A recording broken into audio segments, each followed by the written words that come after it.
Мұхаммед Хайдар Дулати атындағы Тараз мемлекеттік университеті инженерлік білім беру ісін дамытуға үлкен мән беріп отыр. Ол үшін білім ордасы ішінен елімізде теңдесі жоқ инновация және кәсіпкерлік орталығы ашылды. Енді кез келген студенттің, магистранттар мен университет қызметкерлерінің инновациялық бизнес идеяларын жүзеге асыруға зор мүмкіндік туып отыр. Ал орталықты қаржыландыруға Erasmus+ Евросоюз жобасы 17 мың еуро бөлген.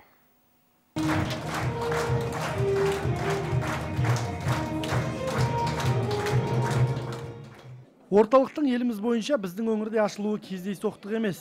Тараз мемлекеттік университеті тың инновациялық идеялар бойынша көш бастап тұрған оқу ордасының бірі.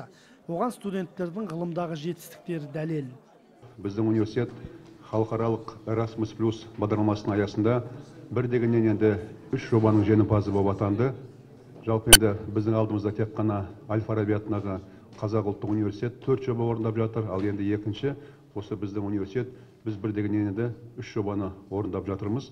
Сол енді 3 жобаның біреуі осы болашақ инженерлердің кәсіпкерлік қасиеттерін, қабілеттерін дамыту мәселесіне арналып отыр.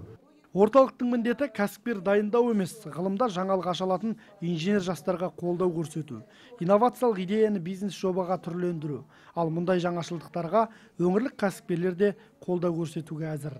Огромная потребность, большая потребность. Жақсы инженерлер жетпейтіні рас. Инженерден кез келген маман несін оқытып шығаруға болады. Ал керісінше кішкене қиындау. Мысалы, заңгерлерден немесе экономистерден инженер шығару кішкене қиын. Сондықтан да егер бұл орталық нағыз маман несін даярлап шығаруға өз үлесін қоса алса, біздің еңбегіміздің зая кетпегені деген сөз. Көрмеге ойылған ғылыми жобалардың барлығы енді университет аралық байқауда сыналады.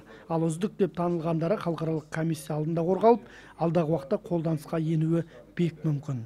Айбол Қарашев, Әйгерім Жасұзақ, жаңалықтар қызметі.